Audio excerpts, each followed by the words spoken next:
我叫阿福，我係一個小朋友啊。我呢就住喺呢個加利利湖嗰度附近嘅。咁呢，媽咪成日帶我去附近呢聽一個叫做耶穌嘅人講嘢啊。呢個耶穌呢好特別噶，佢呢就望落去又唔係好靚仔，不過呢，佢一講嘢嘅時候呢，哇，可以吸住人、攝住人咁噶。我哋好多人呢都好中意呢去聽耶穌講嘢嘅，因為佢教我哋好多嘢嘅。例如佢話呢咩啊？好似我咁嘅細路仔呢先可以進天國噶。即係呢啲人成日覺得我哋小朋友係冇價值噶嘛，但係耶穌唔係噶。耶穌呢連我哋啲咁嘅小朋友呢，佢都好中意噶。所以呢，我都好中意耶穌哥哥噶。有一次呢，咁我哋又好大班人咁聽耶穌哥哥講嘢啦。咁我哋聽到好入迷嘅時候，我哋又覺得有啲肚餓喎。咁我哋有成好多人噶。咁佢哋啲門徒話：咁佢哋冇乜錢又冇乜嘢食，點樣餵飽我哋呢？本來話好似想我哋即係去第二度買嘢食啦。咁但係跟住咧，門徒又問下：呢度有冇人有啲嘢食可以攞出嚟啊？咁啱咧，我手上面咧就有5塊餅同埋2條魚。咁雖然我係一個小朋友啫，但係我覺得耶穌哥哥咧一定有辦法可以咧照顧我哋嘅。所以咧，我手上面嗰唯一個5塊餅同埋2條魚都攞咗出嚟啊！但係我估唔到咧，我仲以為我呢5塊餅同2條魚可以冇乜用啦。但我估唔到咧，我攞咗出嚟之後咧，耶穌咧就搣下餵下，哇！我哋嗰度幾千人全部食飽晒啊！跟住咧仲要食剩好多餅乾碎啊，仲有成12籮添啊！哇！我覺得好犀利啊！究竟耶穌係咩人嚟噶？點解我明明得幾塊餅2條魚，竟然可以餵飽幾千人？哇！我又喺今生有機會聽到耶穌喺度傾偈，然後聽佢講道，我真係覺得好榮幸啊！我叫阿福，我真係好有幸可以咧聽到耶穌講道，希望呢一世咧都可以一齊跟住耶穌擁有呢一份福氣。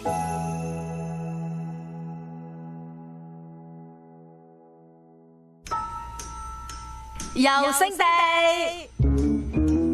每一個景點都係一個聖經故事，都係一個事發現場。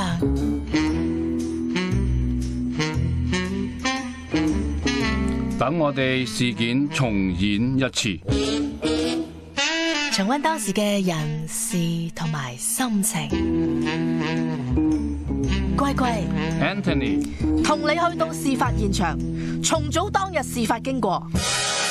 一個另類嘅旅遊節目，事發現場。好啦，我係事發現場嘅乖乖，我係 Anthony 啊，大家好。係啦，咁嚟到我哋嘅聖地遊專家 Anthony， 咁我哋又梗係又要問佢啲好得意嘅嘢啦。嗱，頭先嗰個阿福咧拎咗5塊餅同2條魚出嚟，就俾阿耶穌，跟住餵飽好多人。哇！呢單係咩嚟㗎？魔術嚟啊？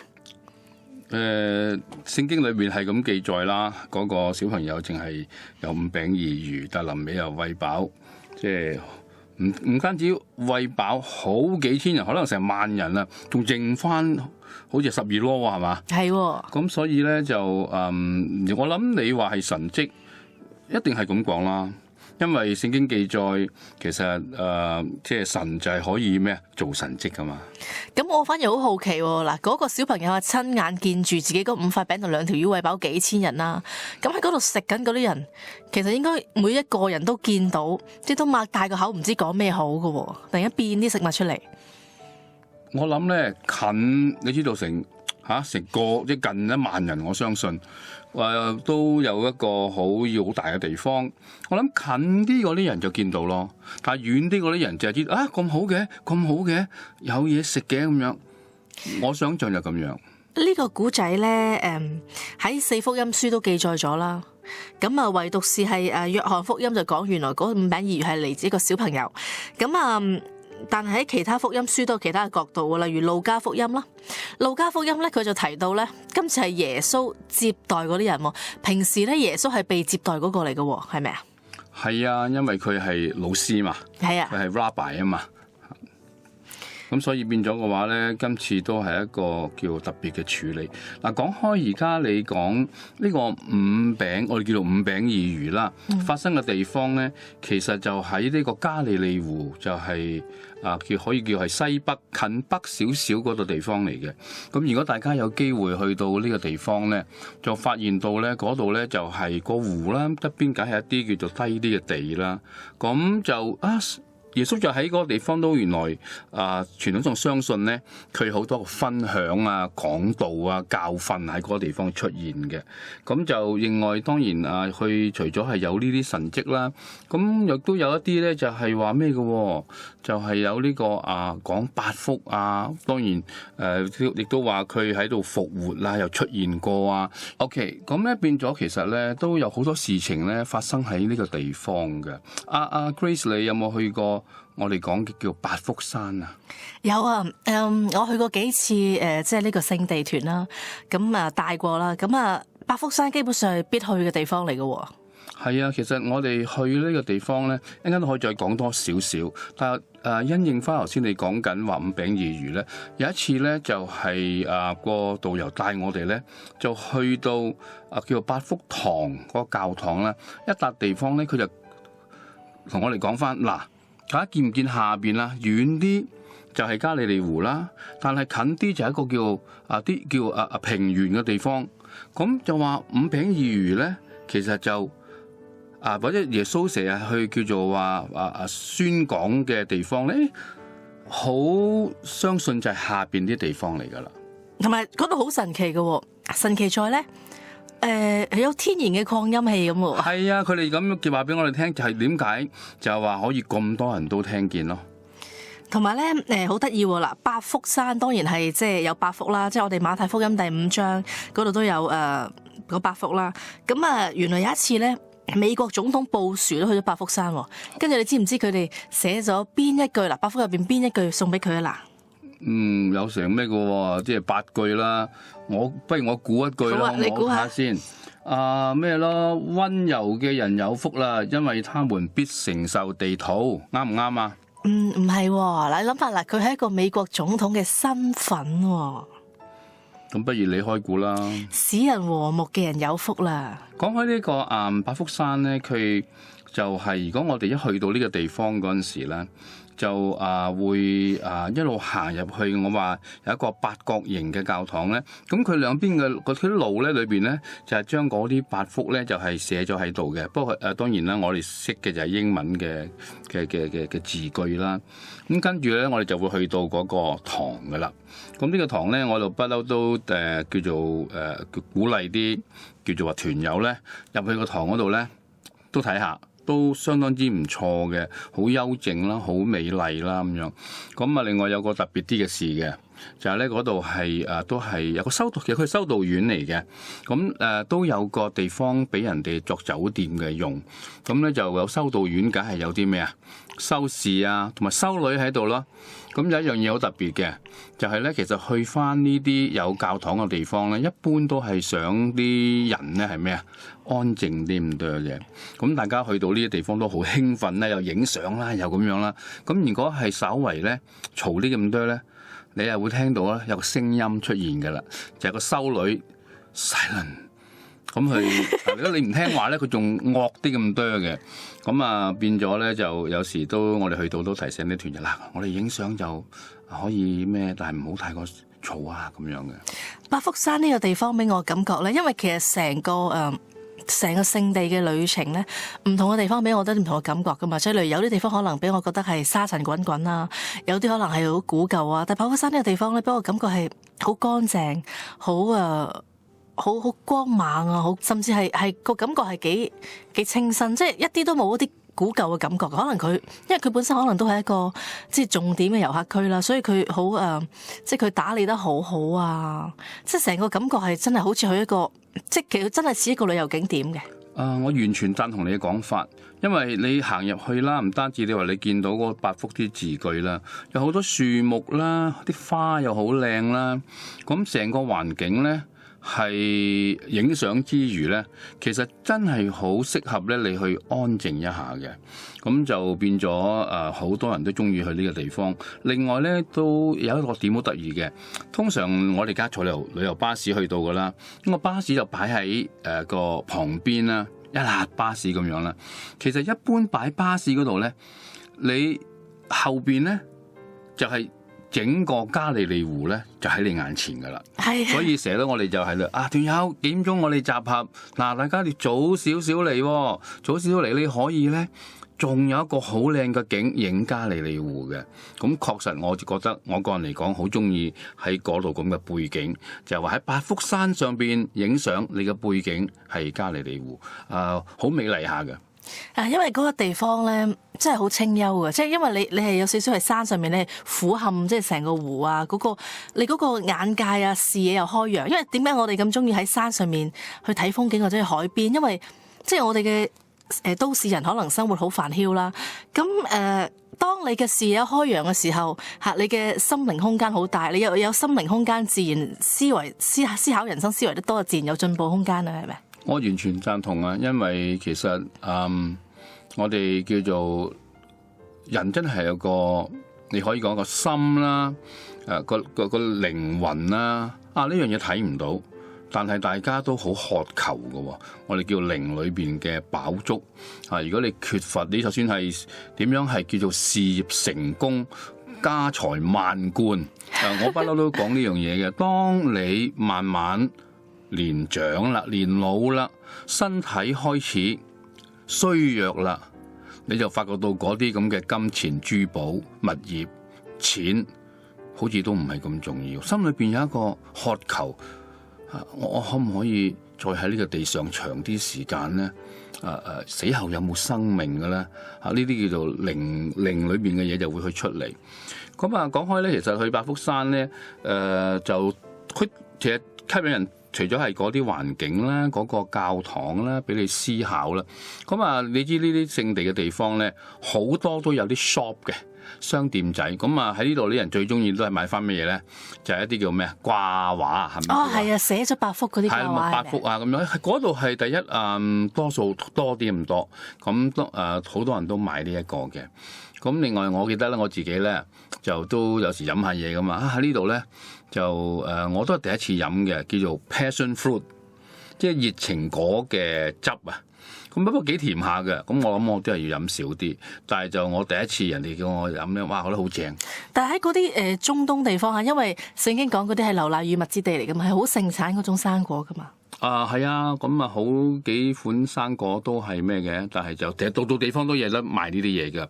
不過咁巧，我自己第一次喺聖地飲呢個叫做話熱情果汁咧，就喺八福山。咁我記到而家。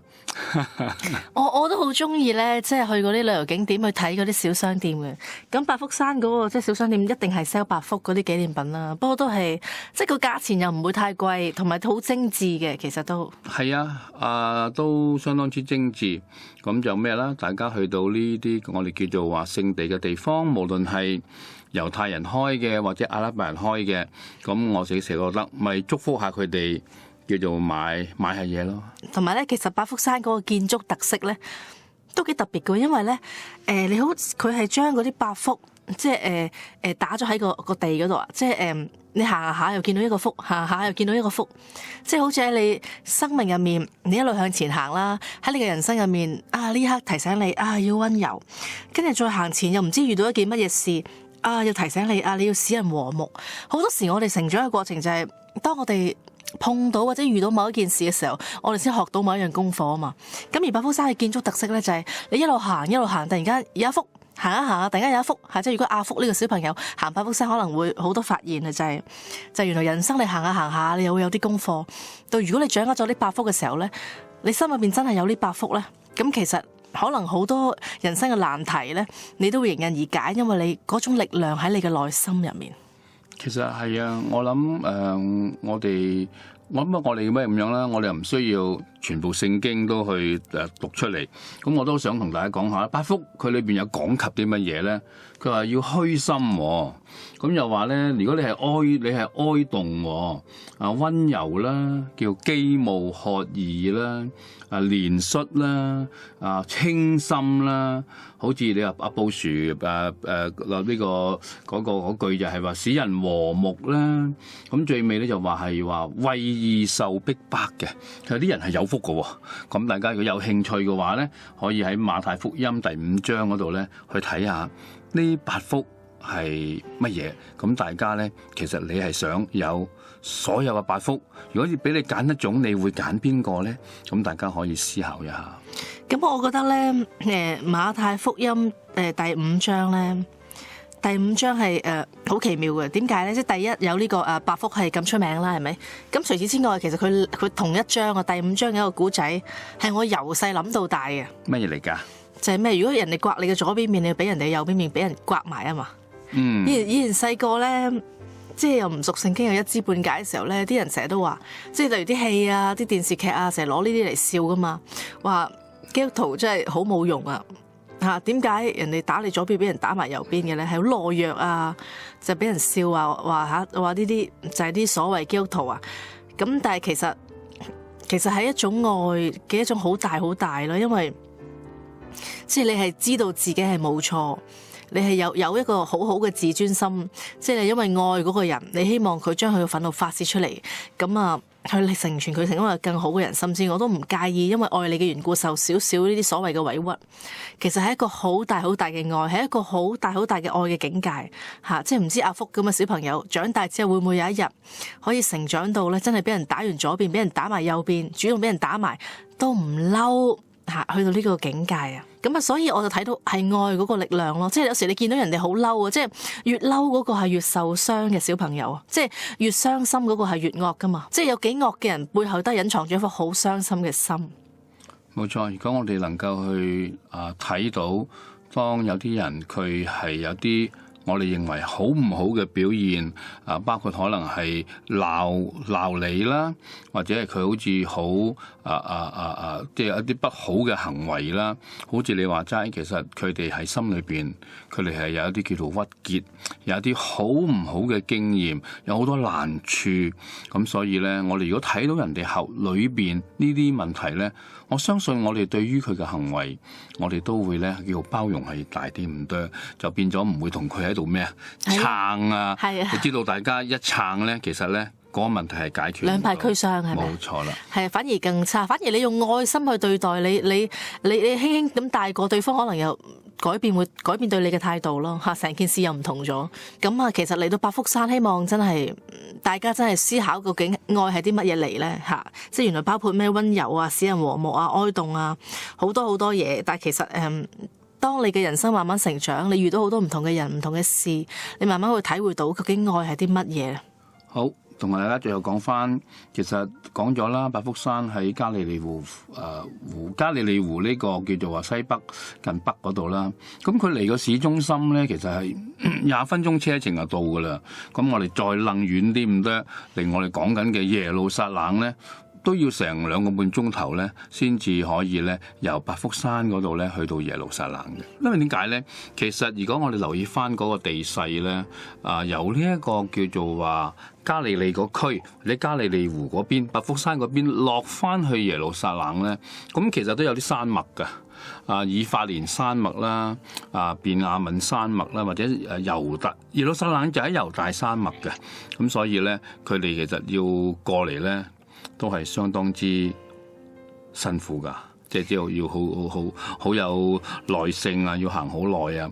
我哋啲現代人已經咧係咩啦？就已經係咩啦？叫做俾寵壞咗㗎啦！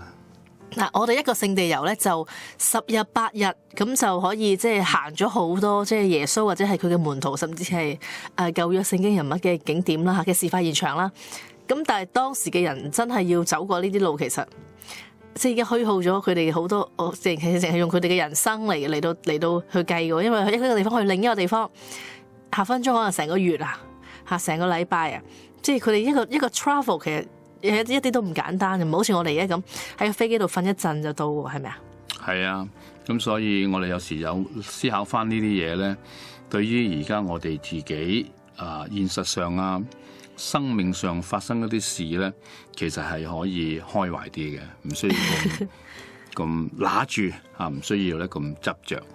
好啦，嗱，咁我哋今日嘅事發現場咧，帶咗大家去百福山，回味咗呢個五餅二魚嘅古仔。咁大家繼續留意我哋事發現場，我哋會有好精彩嘅地方等緊你哋喎。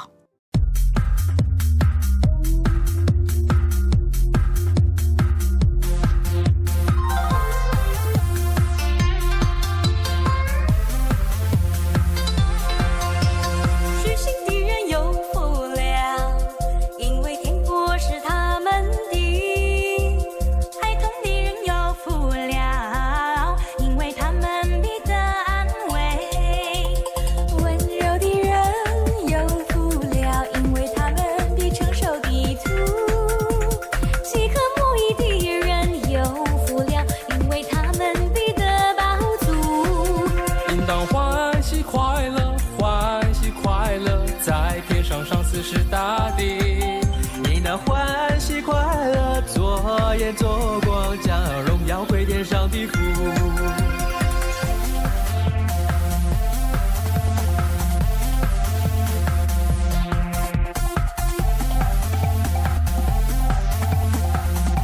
嘿，我们来听听八福吧。虚心的人有福了，因为天国是他们的；哀痛的人有福了，因为他们必得安慰。温柔的人有福了，因为他们必承受地土；饥渴慕义的人有福了，因为他们必得饱足；连续的人有福了，因为他们必蒙连续；清心的人有福了，因为他们必得见神。